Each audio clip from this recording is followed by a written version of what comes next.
All right, everybody, and welcome to PWZ. This is Rick Del Santo, and joining me tonight to discuss the Randy Macho Man Savage A&E biography is none other than the legendary JJ Sinnz. How do you like that intro? I love that intro. Legendary. Wow, that's wow. Thank you. That puts a big old smile on my face. Thanks. That's it. Oh, it's been a while since we've done some work together. I'm very excited to be here tonight with you. Yeah, same here. It's been a long time since you and I have done something like it's just us two. Maybe Yeah, since the yeah. beginning. I want to say about well over a year ago. It's definitely possible. Definitely Yeah. possible. Damn, time flies. It really does. You realize that we've been doing this for a year and a half, just about? Wow. So it's Yeah. been that long. Yeah. This is episode 120, by the way. So just for the record. So we've been pushing out episodes for the last year and a half. So I'm pretty excited.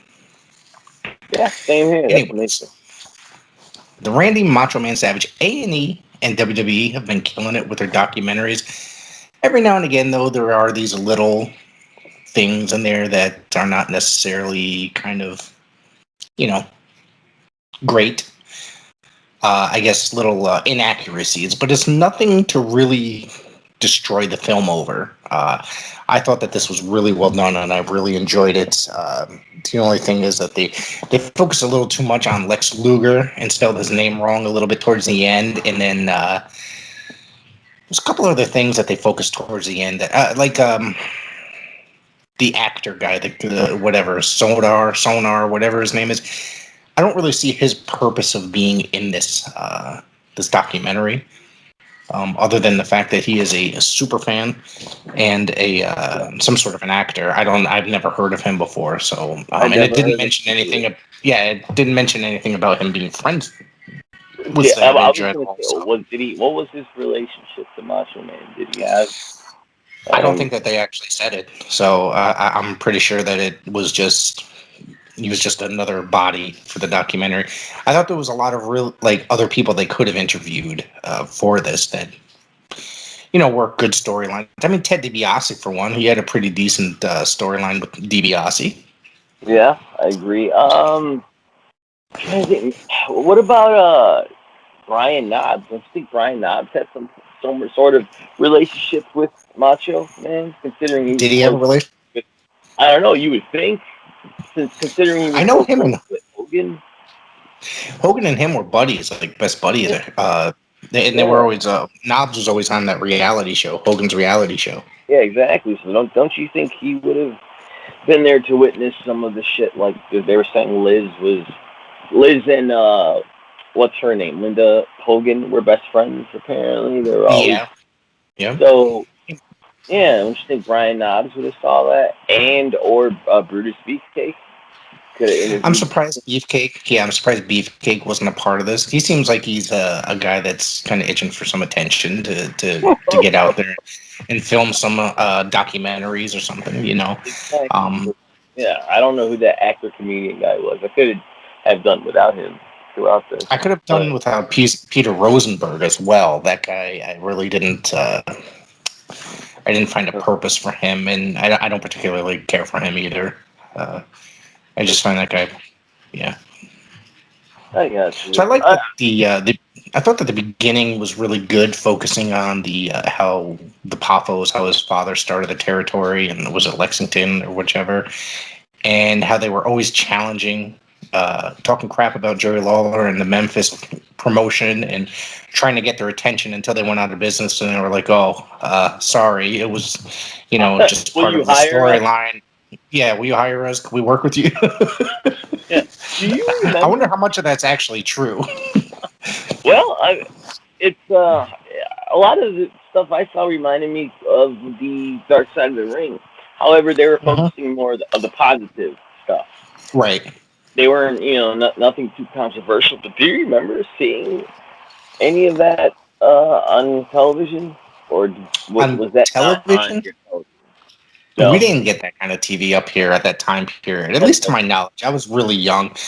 But and that was actually probably 3 or so years before I discovered professional wrestling. Probably about three okay. years. All right. So, but I ended up seeing a lot of that stuff on VHS videotapes. probably in the later 80s, early 90s. Those are like I don't know if you ever had these out there. You're out west a little bit, or out at the Midwest. If you had these stores called the Amazing Stores, they were kind of like a five and dime or like a dollar store type thing. No. And I found a bunch of VHS, wrestling VHS tapes there for $1 each, and they all were like, on the cover. It was like a painting of Savage, and then one would have Hogan, and I think one was like a Jerry Lawler. And me and my buddy bought all of them. And got home and watched, and this is like really my exposure to like Memphis wrestling because all of it was like matches from like people that made it famous in WWF, like in the studio matches for Memphis or like in the Mid South Coliseum. So that was like my first exposure to Memphis wrestling. It's probably had to be later '80s. And I do remember catching some CWA around that time period as well. So that was probably That's gotta be cool. Well, that's cool. yeah, it was really cool. Yeah. I really enjoyed how they threw that in, like how Apocalypse were running it. They were an outlaw promotion, Yes. pretty much. Yep. Yeah, and that's cool. I love how they mentioned that, and just like you said, they ran out of money and went to the Lawler, and what was it, Lawler? Who else was it? Just Lawler was It was booking Lawler that? and Jerry Jarrett. Lawler and Jerry Jarrett were the promoters. They ran the promotion. Um, Even back then, Savage had this crazy heel character. It was just really out there. Stuck out. And Yeah. Macho yeah. Man, he had that it factor. You can't teach that.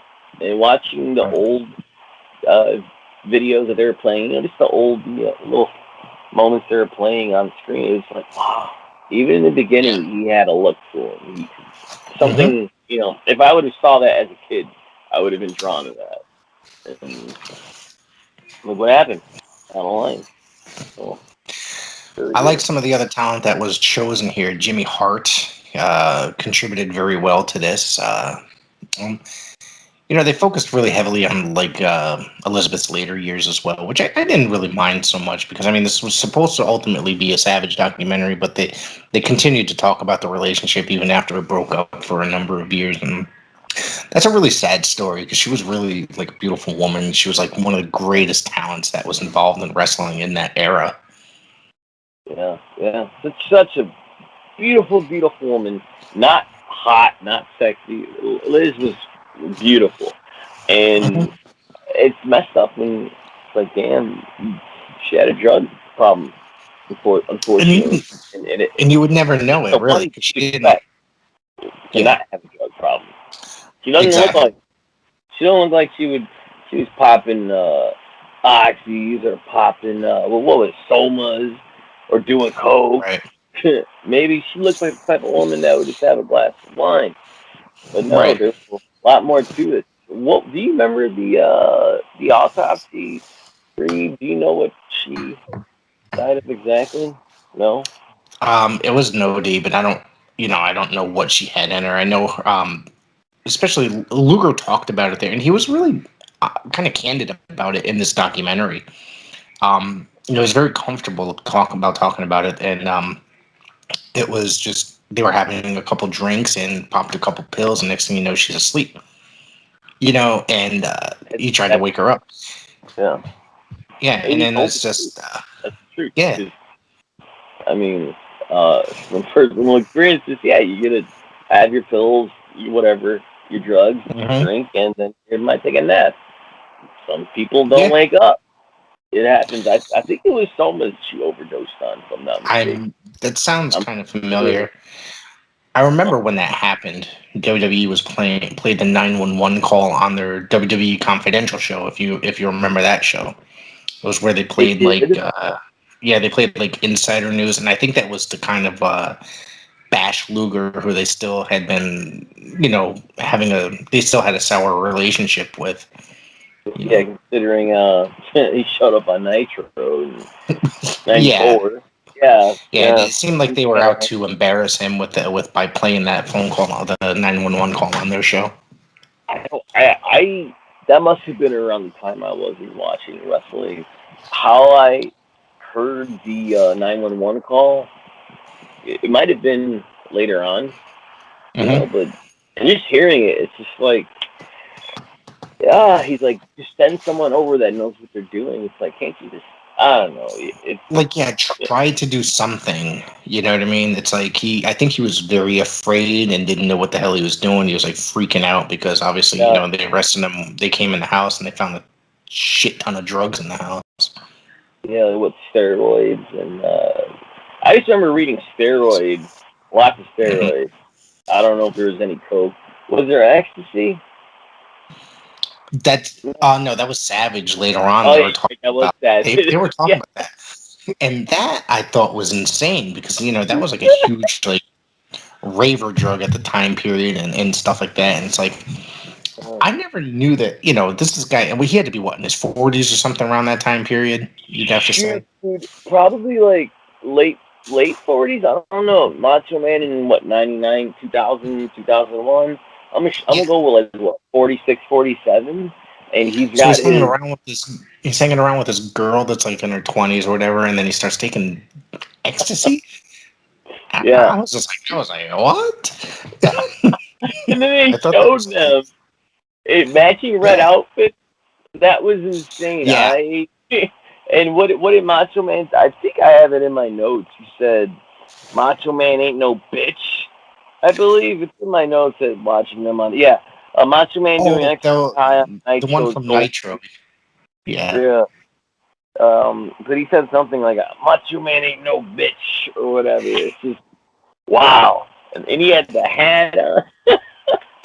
I But that remember was that promo when it aired, and you know, at that time period, I took it as that was Vince Russo booking at the time, and 98% of it did not make sense as to what the hell was going on. I just thought he was coming like cutting some crazy promo that had that Russo had set for him or yeah. something. Like I had no idea that he was that messed up. That he was just went out there Turns acting out all whacked. Turns out he was chipping on some fucking roll. He was rolling. Back then he was rolling on that. That's funny. Yep. I had no idea that he I wouldn't have was partying. expected that, to be honest. Yeah. I wouldn't expect that either, but hey, I mean, guess you want to have fun with your girlfriend that's a lot more younger than you. Well, whatever. What else? Mm. How do you feel about Bubba the Love Sponge and I hate Hogan that being guy. on this? That's I hate their him like. too. I mean, obviously, because of importance factor, Hogan's got to be on there. But one of the things, and I read somebody commented on something about it, and it's just like Hogan, you know, is always going to be telling tall tales when discussing the business and especially when it involves him. And you go in watching Hogan in a documentary, you don't know what to believe and how much is actually true. You know what I mean? And that's exactly what I went in thinking. It's like I don't know what to expect watching him because it's always like, he's been proven that he's lying so many times or that he's embellished the truth and such like that. And that's kind of like how I felt about him. Bubba the Love Sponge, I mean, basically because Hogan and him would make fun of Savage on the radio, so I guess that's why he was like in there. And they played clips of it, Yeah, and I was just like, "This is so ridiculous." It's like, other than that, Bubba the Love Sponge really doesn't have that much of an importance factor into this documentary. that's exactly how I felt too. I for that little small part for what? Oh, we were making fun of Macho Man, Hogan and I, and then Right. now that made Macho Man put out a diss song, if not a whole diss album. What the This hell was it? track, yeah, It was a diss track. Be a man, yeah. Hogan. I remember hearing that. Oh, I remember my first time. Remember we spoke about this earlier. It was on the during the MySpace days, and Oh, yes, I that was couldn't a lot of believe. fun. Like I didn't know that this was real life. Like hearing, like seriously, Macho Man's a rapper and has a album out and he's dissing Hogan. I couldn't believe it. Is this like serious? Like I thought I was dreaming, but unfortunately I wasn't dreaming. And Macho Man did put out a rap album. Hey, No, whatever. I didn't know he was that into rap. I mean, especially at that. What was he? He had to be 50 something years old, or you know what I mean, close to 60 at Oh, least. So I'm just like, is this like something that he just discovered? Did he discover hanging around with his like younger girlfriend and then be like, oh, this hell stuff's cool? yeah. strippers will do that to you. Stripper, your girlfriend, they'll do that to you. They can be bad. The funny part is one of the there was something, if you remember Fuse TV, which I hadn't even thought about until they showed like a clip of it from the documentary, which was kind of like another music network, like video network. They showed like a clip of another guy hanging around with him, like part of his crew, saying, "Oh, this is going to be the hottest rap album of all time," and all this other stuff. And I'm just like, they're really trying to sell this. It was really funny. Yeah. I remember seeing. God. But whatever. He probably sold. What did he sell? Like 5? Didn't they say he sold 5,000 or? So no, they said they expected to sell 50 million, but they only sold about 50,000. That's what it was. I mean, which is still, for any independent artist, I mean, I guess that's pretty decent, right? So Hey, that's not bad. What is it? 100K is gold, right? is that what it is? I think if you sell 100,000 records, you get a gold. I think it's. Yeah, I'm not entirely. I don't. It's been so long since I've looked into that kind of stuff, so I don't even remember, to be honest. I think if you sell 1 million, it's platinum. If I'm not mistaken. Okay, that sort of makes sense. Does make sense. I don't know. That's the way I look at it. But all in all, it wasn't bad. It was a positive biography. Right. You and I have both saw Dark Side of the Ring. I'm sure with the Macho Man. Yeah, that was. Look at the title, Dark Side of the Ring. Focused on a lot of negative things that went on during Macho Man's life. But to find out that he passed away happy, he was in a good place in his life. Everybody around his brother and everybody had said that he seemed to be he was happy. He reignited with a high school sweetheart, and right. Last, they said, about 10 years of his life, he was really, really, really happy. Yeah, and that's awesome because they actually, like, he had entered a different portion of his life, like he had gone away from wrestling. And the other thing is that they mentioned this guy never spent a nickel on the road. He would sleep in his car. You know what I mean? He didn't go out. He wasn't eating out all the time. He wasn't partying. Well, I don't know about partying, but well, he definitely was during the Gorgeous George era. But I mean, he just like never spent like a shit ton of money. Wasted his money really. What is that? Yeah. You live in lean. You're frugal, right? Isn't that the right word? That's a good term. Yep. Smart. It's because in that business there is no 401k. There is no retirement. You gotta kind of set up your own safety net, right? You smart enough to do that. So kudos to Macho Man.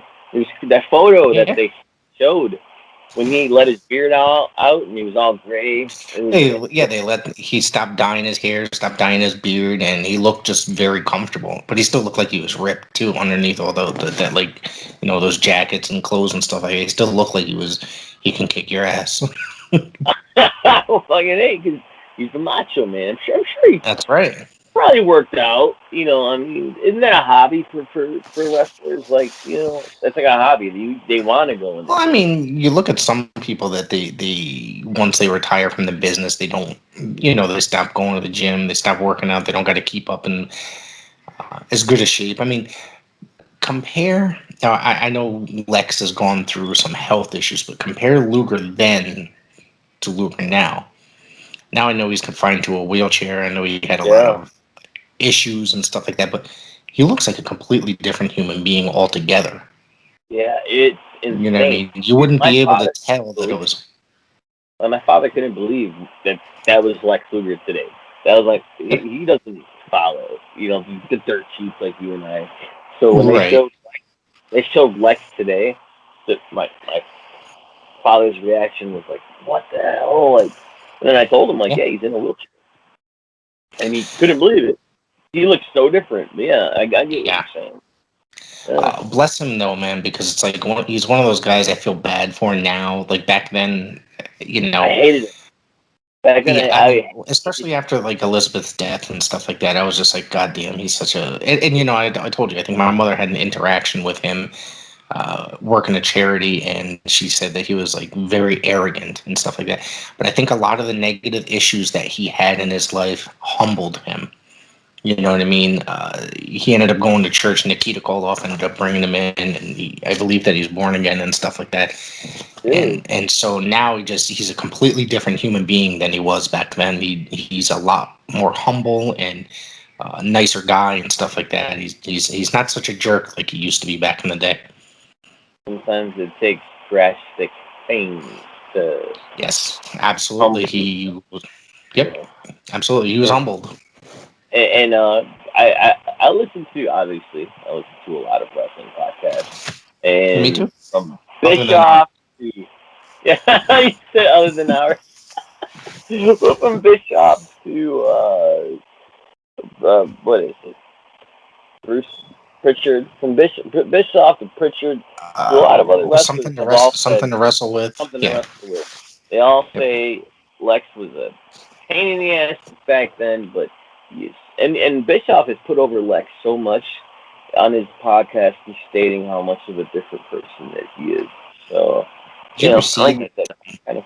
one of the things that they discussed in this episode was that they didn't think it was a good idea that Lex and Elizabeth were dating and seeing each other. They're like, Lex, do you really want to go down this road? You know what I mean? Or Elizabeth, do you really want to go down this road? Because this is not going to be good for either of them. You know what I mean? So, which it ended up not being good for either of them. And Yeah, but why were people saying that it wasn't good for each? Is it because? Oh well, Lex wasn't is he not a married? good person at that time period. Lex Yeah, is not a good person. They didn't discuss that in the documentary. I don't know if he was married at the time though. but they discussed it on Dark Side of the Ring, and Linda Hogan stated that Lex had Liz move into the apartment complex that, Hmm. and in that apartment complex, Lex was living in there with his family. I Oh don't know if you remember that. Like, I guess picture no, I like a don't. big condo area. I don't know, apartment complex, condos, and Lex is over yonder with his family. I guess Liz is on the other side. So I mean, Right. that's some pimp shit. But at the end of the day, it's some scumbag shit when you look at it. But whatever, I look at it as being a pimp. But Right. maybe it wasn't, like you said. Yeah, it wasn't a good idea for them to be together because he was married and had kids at the time. But whatever, you make your own decisions, man. I don't, But yeah, but obviously they both had some drug issues, and they weren't. That doesn't go well. Two people having drug Yeah. issues. Yeah, that's nothing good could end from a phone. Right.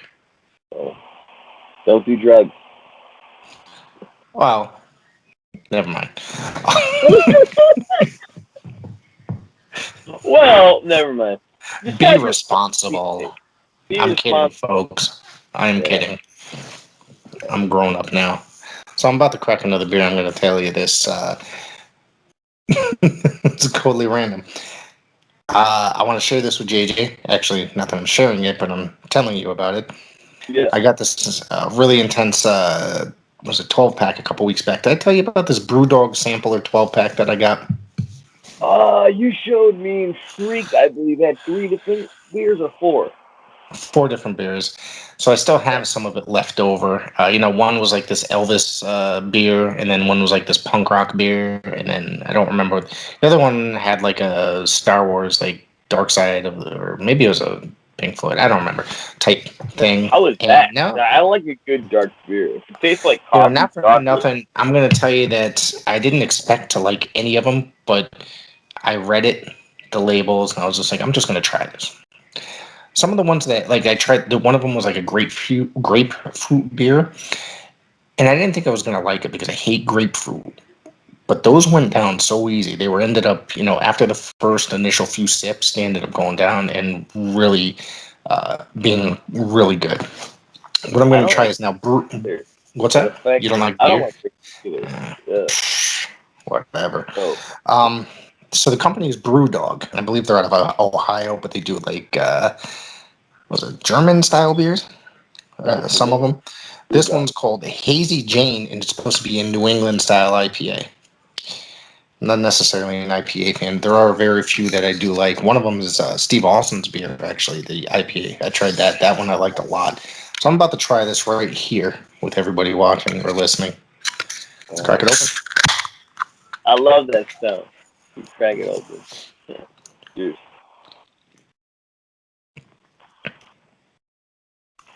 It's pretty good. Pretty good. it's pretty good. Let me see the label, please. Hold it up. I don't know if you got this all the way out there in the Midwest. Maybe, though. I haven't seen it. I could probably, if I were to look for it, probably, because there are a lot of microbrews that come in from Michigan, like you said, Ohio, lot from Indiana. So Mm-hmm. we do get a lot of microbrews.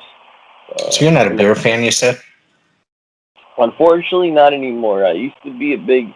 I was drinking microbrews back like 15 years ago in 2005. And yeah, man, back in '05, '06, me and my friends were going to a place called Three Floyds out in Munster, Indiana, which is about a half hour away from my house, Okay. Chicago. But and don't get me wrong, I went through that whole phase where I was loving the microbrews, and then I stopped drinking, and I got old, and now I'm drinking wine. So Typical old person. Typical yeah. old person. Well, you remember I when grew I up. was drinking wine, you were like, you remind me of my wife. Remember one of the You're shows? drinking. You're drinking pink wine for one Yeah, thing. it was That's something my wife drinks. pink Moscato or whatever. Yeah, Yeah, yes, yeah. that's exactly it. I almost said white Zinfandel, but then once you said the Moscato, I knew that was it. Moscato. I remember for a while. I think when we first started this show, when we were drinking, I remember the first episode you and I did together. You were like, "Is it okay if I drink while we're doing this?" I was like, "What the fuck are you talking about? I'm drunk half the time I do this." So that just turned into lots of drunken Sunday night, lots of drunken Sunday nights when we were the crew meeting Yeah, up every Sunday night. And I remember the whiskey was one of the best things that I would have. Now I'm off of the whiskey. I can't do that. I mean, the weather's gonna get starting to get warmer, so I might end up doing it, like drinking that again. I remember those whiskey. I vaguely remember your whiskey nights, but oh, it was a good times though. Vaguely, there must be a reason why it's vaguely. Yeah, But those are good times. I remember yeah. pre gaming for all of us, to do it. But yeah, but hey, maybe you, me, and Freak get to do something, and Oh, we'll do it again soon. Obviously, we've been having a rough couple months getting traction back mhm. after you know. Uh, but we're starting to kick ass again. So I'm doing this a lot more often. So I'm real happy about that. And Did as you you? know, every other week I get 3 days off. So That's amazing. That's yeah, amazing. So so more time to record. I'm really yeah. trying to start picking it up again and doing and getting busier again. As we had a couple months where we weren't so busy. So and then after Mania, it took about 2 weeks off because I think it was overkill. So um, We're here. have Oh you yeah, watched the have you tried to watch that WWE on was it the Treasures show? I keep forgetting the name of it. I How to watched say it. clips on YouTube. I recorded the yesterday's episode. Okay, I will you didn't watch. watch it yet? We'll make a point to watch it, but I want. How many episodes are they in on it? Is this the second episode? 3 now. The first Three now? episode is based around Mick Foley. The second is based around Undertaker and Kane. And now the third one, which was last night's episode, is based around Jerry Lawler, which I thought was phenomenal. Um, Being a King fan and a Memphis wrestling fan, I thought that they focused on a lot of his WWE stuff. I was real excited though because they did pull out some Memphis stuff that they were looking for.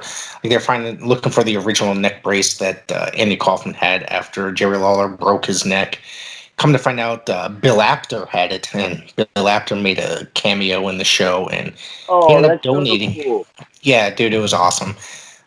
He ended up donating it to the WWE archives. He didn't originally, what the premise is.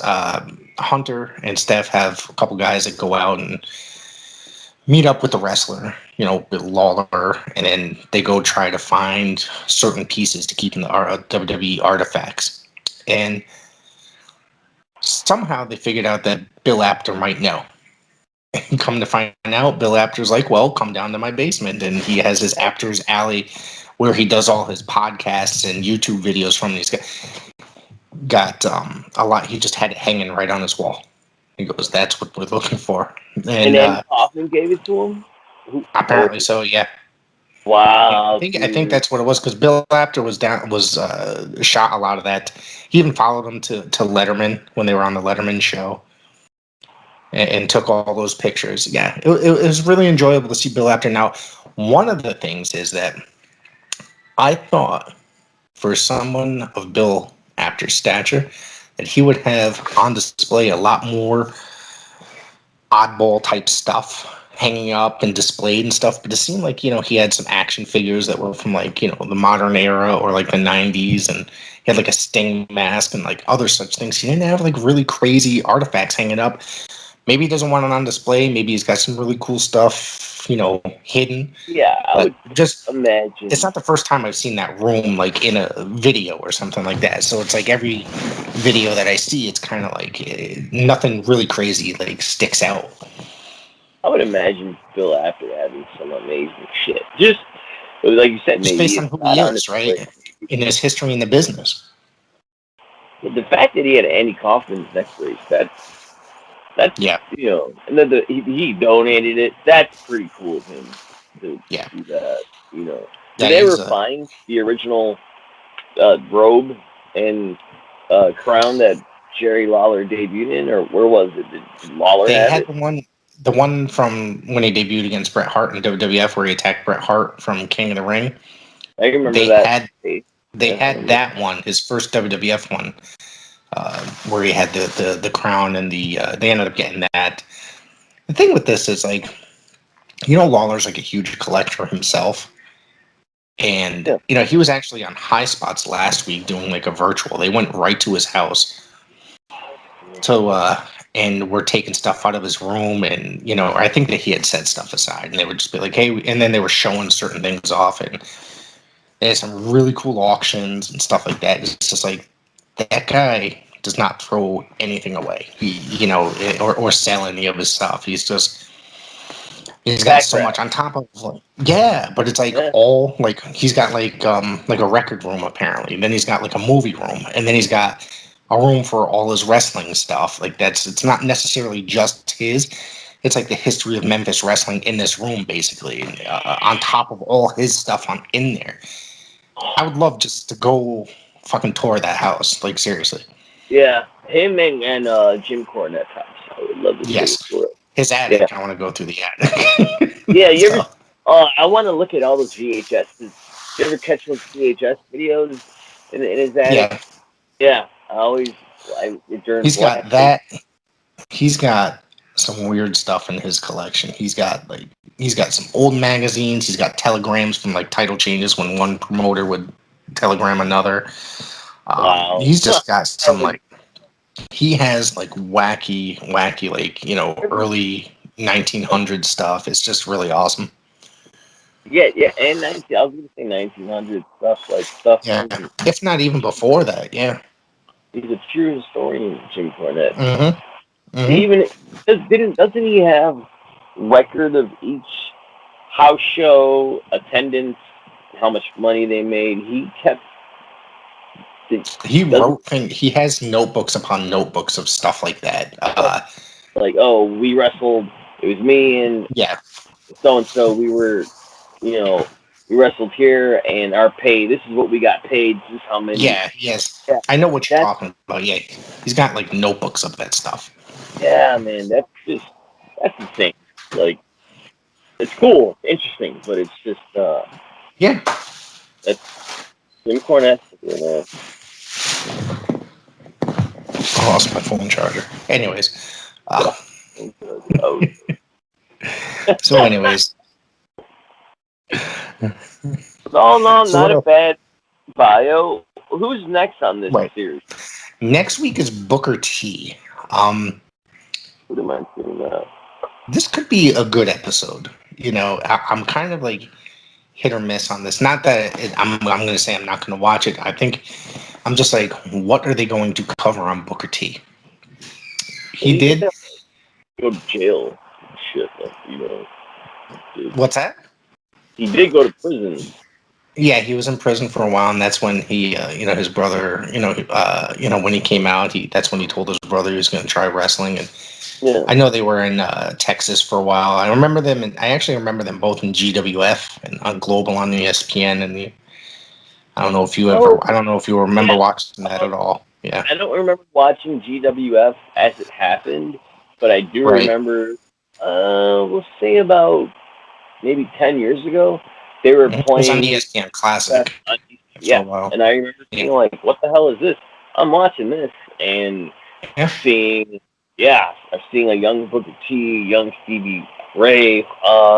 Boy, I It can't was think of who else. Jerry Lynn and Lightning Kid, X Pac, whatever you want to call them. Yeah, They had a yeah, great they're series young. over the light heavyweight belt. Yep.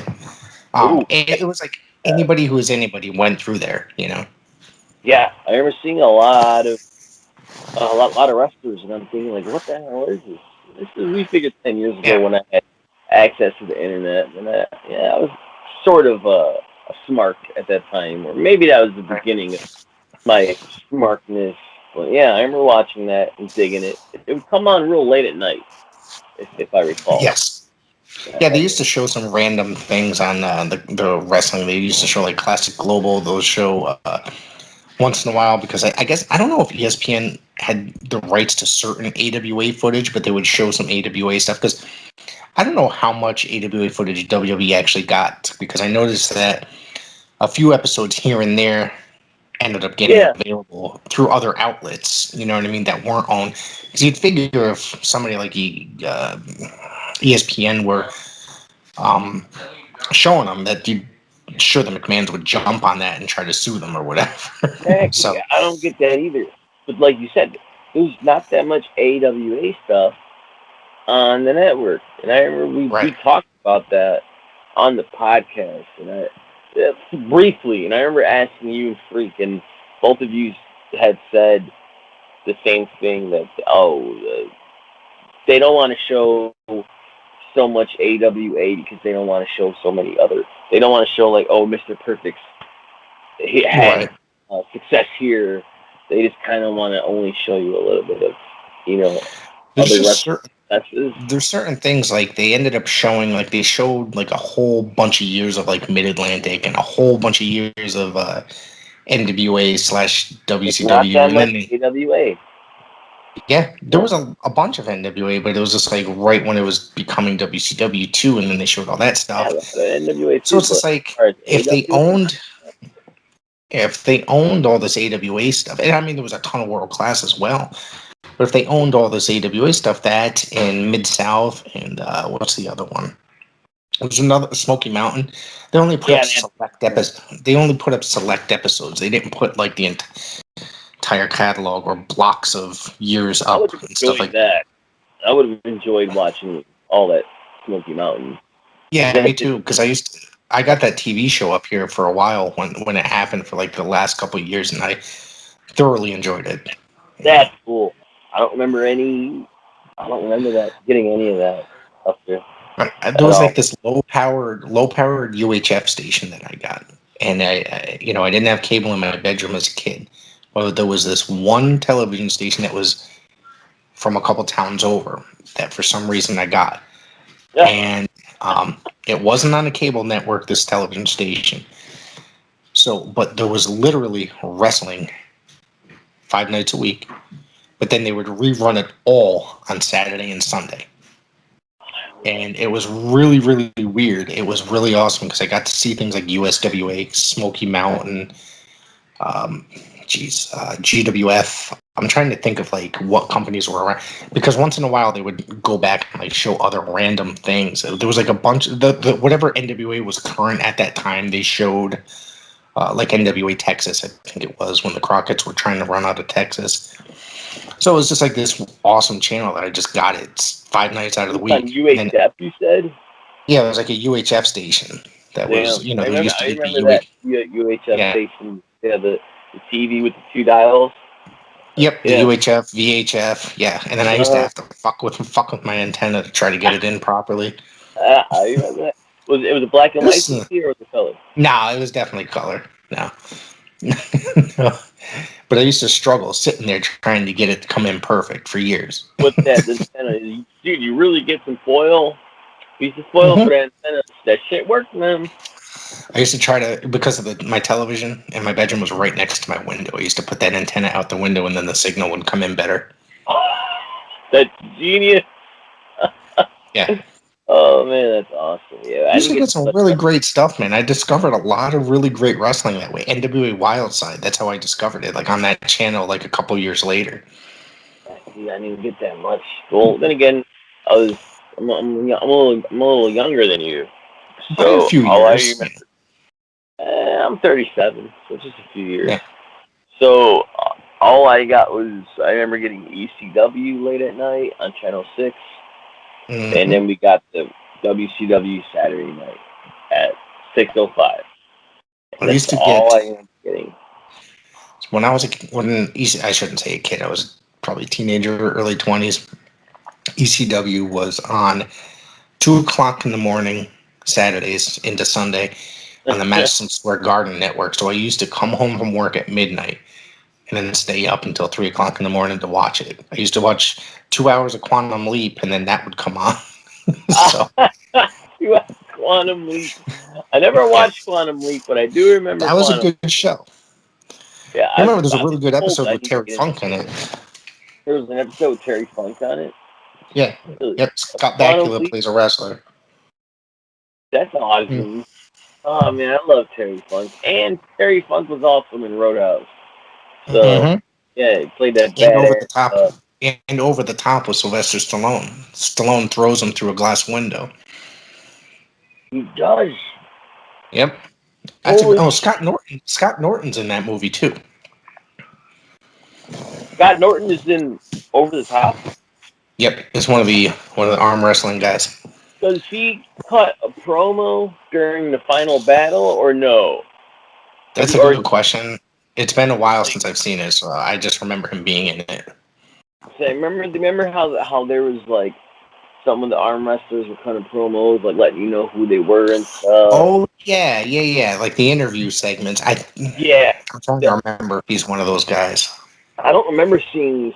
And then again, if this was the '80s, Scott Norton would have looked a lot more different He had, from. he had Okay, hair. It was before him shaving his head. You know, he had like hair, and he was always like he had that big barrel chest. yeah, You just know, a the big whole time. fucking guy. That's who apparently Ric Flair hid behind during the North Korea shows. That's why I Really? can't wait Oh, for that. that's gonna be an episode. That's gonna be an episode on Dark Side of the Ring, the North Korea I show. really can't wait for that. That I one I'm am really looking forward to. Yeah, the collision in Korea, just because it hasn't been talked about. But I did come across a few podcasts where they did talk about it, and Bischoff stated that Ric Flair was constantly close to Scott Steiner and Scott Norton. Yeah. Well, Steiner was. I mean, that was before Steiner kind of went completely nuts. But Yeah. he's still I maybe believe it was mentally Steiner, unstable. Yeah. and I believe it was them too, if I'm not mistaken. But like Yeah, I Flair don't was so remember. afraid. Yeah. Yeah, because I think didn't they get stuck there? I guess they weren't allowed to call out of the country. They weren't allowed to call. Well, yeah. Or they were bugging the phone calls. Scott Norton stated that he was on the phone with his wife and saying, "You don't understand how it is. Mm. I can't." Basically, he started bashing North Korea and saying, Mhm. messed up. I can't call you anytime I want. I only have access to a phone. Anyways, they wound up pulling Scott Norton out of the room and took him to the basement of a hotel, and they told him, Right. "Do not badmouth our country in any way." Right. Because they were Yeah, listening in to the conversation with his wife. exactly. It's fucked up. I forgot what podcast it was. I heard him talk about it, but when I heard it, I couldn't believe it. Like, seriously? And Yeah, I then remember hearing that. That might have been, was that Chris Jericho's podcast? Maybe. I don't know for certain if Norton was on there or not. For some reason, that's ringing a bell. I could be completely off. it might have been Jericho's podcast, or it might have been uh something with So I two guys. remember listening. Right. Uh, I'm trying to. It might be 'Cause on. I heard a Norton interview probably like within the last year or It two, might and have been I the remember Dave him talking Penzer. about that. I don't know. Yeah, that one I've never listened to the Dave Penzer I've listened to podcast. that quite a few times. It might have been the David Penzer podcast or the Mhm. Two Man Power Trip podcast. It might have been. It might have been one of those two, where I heard Okay. Scott Stein talk about his stories, and then I heard Eric Bischoff's story, and that's where Eric Bischoff was talking about how Ric Flair would not let Scott Steiner and Scott Norton out of his sight because that's Because he so. trusted those two the most. Yeah. Or, they were Yeah, the biggest. Yeah. big toughest motherfuckers, there. And Bischoff gave his account on an episode of 83 Weeks, and yeah, man, I recommend everybody go listen to that episode. That was very interesting. Speaking of Dark Side of the Ring, have you watched the Brian Pillman episode yet? The first part one, at least? Yes, I did. Have you? You did? Not Yes. yet. I actually have it saved. I just have yet to find time to watch it. Today I woke up and as soon as I sat down to work, I threw on the Savage doc. And maybe I'll try to give the Pillman episode a watch tomorrow. But if you don't mind, do you mind giving your thoughts on so far on part one of the Pillman Dark Side? Pretty good. Yeah, Yeah. it is. Yeah, I don't want to spoil anything for you or any, Yeah. but I thought it was great. I didn't know that you know certain things happened when Brian Pillman had quite a few kids from a couple of different women. Um, yeah, I didn't know he had I was like three. unaware. He got like three baby mamas. Jeez. But unfortunately, one wound up killing herself. Oh, that's Unfortunately, rough. yeah, it was some fucked up shit. Again, like I don't want to spoil it for you. Do you remember Melanie Pillman giving that interview on Raw the day after Brian Pillman? Okay, remember Yeah, I remember her. how she's looking good, she's beautiful Yeah, yeah. model? Yeah, just wait till you see Dark Side of the Ring. It gets dark. Oh, Oh boy, it got it's dark. dark. Oh my god. Do they focus on? Do they show any footage? I'm just gonna ask you a few questions. You don't gotta spoil anything really, but do they show any of his footage from like Stampede, starting out in Stampede? Yes, they do. They And yes, they showed they him mentioned working with the Hawks and stuff. that Yeah. he trained with the Heart. I Mm-hmm. I want to say they showed footage of him in the ring with Stampede. I'm almost positive. I was watching it, but I was also multitasking it. For the most Right. part, I was watching it on my tablet. But they did mention him, Brian Pillman, his football career, him going to play Canadian football, and then his segue into Stampede Wrestling, training with the Heart. So All right. Okay. cool.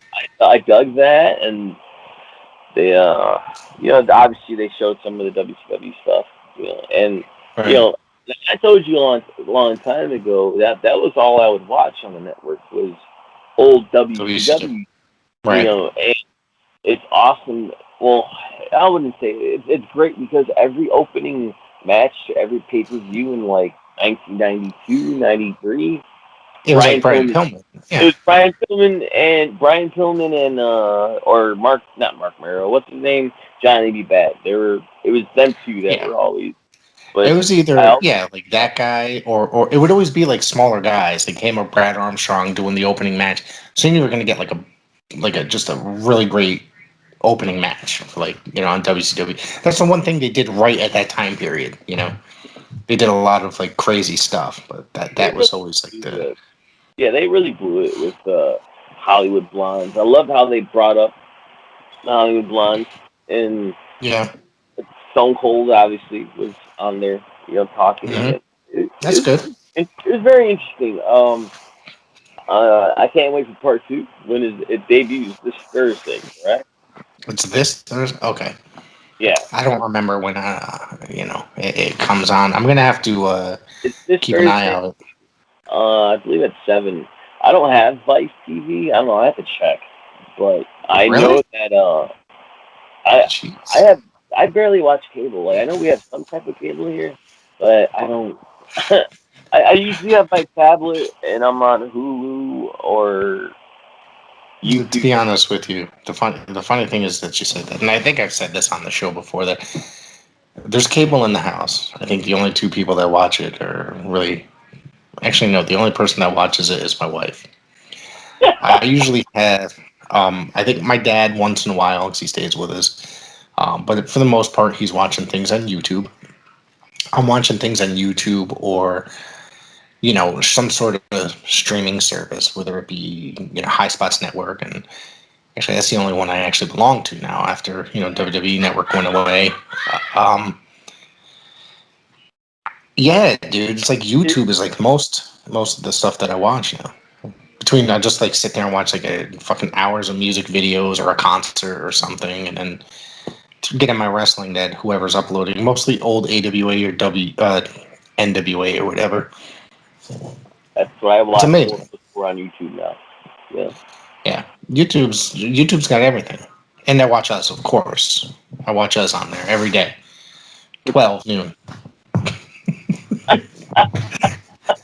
Cheap Yeah. plug to make sure you watch us every day. Well, some Yeah. sort of upload by at 12 noon every day. I don't know if it's going to actually be an episode, but I'm trying to reach a goal here of doing something, at least something short every day at noon.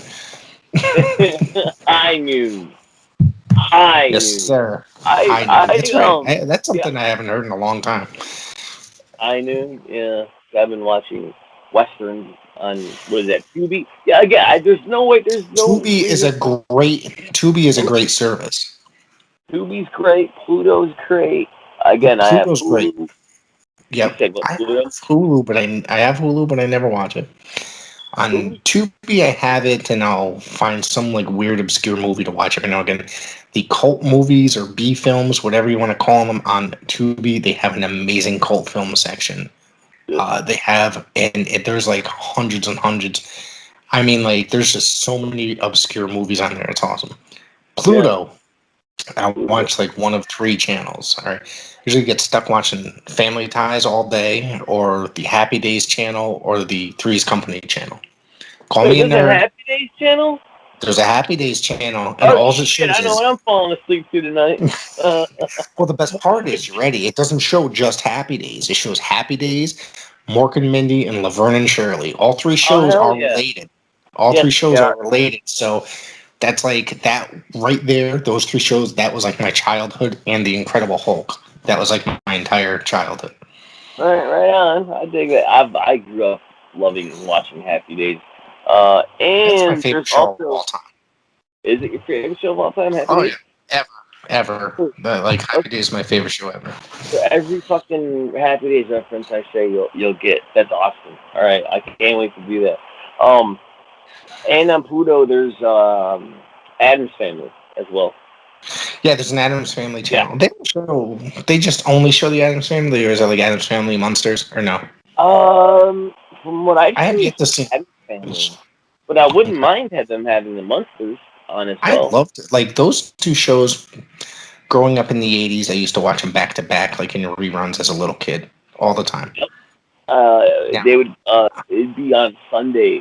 It would be like a 2 hour block of Brady Bunch, and then a 2 hour block of the Munsters. Not that's yeah, the that's like on. amazing. Growing up as kids in the '80s was completely awesome because we got to catch a lot of reruns of this like cool stuff. I feel bad for the kids today watching crappy reruns of stuff. Yeah, well, the kids today are too busy with this. They're too busy doing well, just like I am. Except I at Yeah, least but you're know what watching the good some. shit to As watch. No, but yeah. as a kid, I remember growing up, we were eating carnitas, which is like pulled pork, and making Mm-hmm. tacos, and just like sitting and watching Brady Bunch for like an hour or Yeah. two, and like that. That was what my Sunday was, you know, and Saturday weekends, eating Yeah. Mexican food and watching good TV. Man, ah, To the try. good old days. I know. I think we were talking about that. The good old days growing up and earlier today, and it was just like things were so much different than when we weren't necessarily adults. Even in my 20s, I remember I used to work this overnight job. Used to get home about 9 o'clock in the morning. I used to watch the Monkeys and the Partridge Family back to back. They used to show them each for an hour. There was a 2 hour block of both shows, That's and I used to cool. go home, make sure I was home by 10 o'clock to watch the Monkeys, have my coffee, and then pass out after the Partridge Family. That's awesome. And Yeah, then I I'd remember sleep watching all the Park. way. Yeah, I'd sleep all the What? way up until the next morning when I ended up, or until the evening when I used to. And then I'd go out and like get really drunk and then go to work. Like a boss, man. Like a fucking boss. I It's can't do amazing. overnights. I can't do overnights. Like I tried. No, I did it for a while, and I just it takes a toll on your body. There's no catching up ever. Seriously, Yeah, I believe it. Yeah, I did it for about 2 months, and I'm like, yeah, I gotta go. I hmm gotta go back to second shift. Like, it's brutal. And I did it in a grocery. I did it in a grocery store too, which is just terrible. All I oh, did was okay, drink coffee, and put some groceries away that people didn't fucking buy, and pissed a lot because I drank so much coffee. coffee Yeah, does make you pee, and it's funny when your piss starts smelling like coffee. That's how you know you're drinking too much coffee. yeah. It We're does.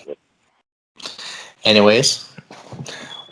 Anyways, yeah. Anyways, We've hit the deadline. About this AE biography. A&E. What I'm reading. Yeah, A&E. I'm looking forward to more wrestling biographies coming up from. I don't remember who else they have booked other than Booker T. I think Uh, they got a Hogan one maybe, and then there oh was a Lord, Piper one, correct? the Piper My one was father last told week. me that there was a Piper one. That was last weekend. That Yeah, was it was last. really good. Okay. Yeah, that's what he said. I gotta watch it, so I'll make it. Mhm. Hmm. Yeah, I don't know who the what is it? There's the Steve Austin Steve episode. Austin one. Somebody was wanting. A friend hit me up today because he's not necessarily a wrestling fan, but he's kind of into like the pop culture side of wrestling. You know what I mean?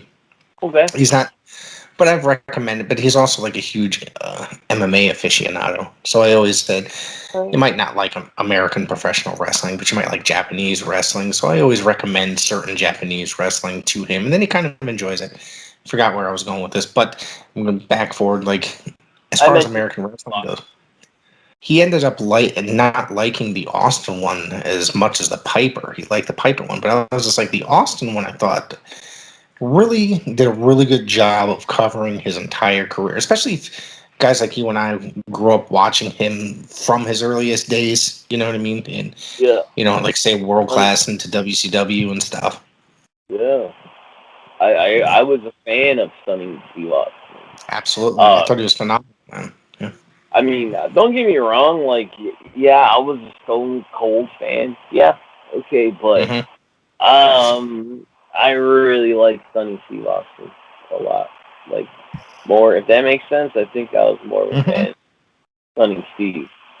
Not to say I didn't enjoy Stone Cold or I did like anything. Stone Cold, but he was a different character, and I mean, obviously, he was a different character, but he had also adjusted his working style because of the broken neck after, well, like, after about a year of being Stone Cold?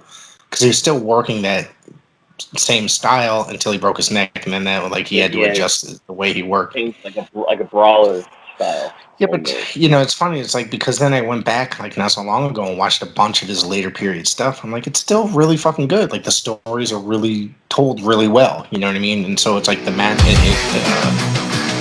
it matches up.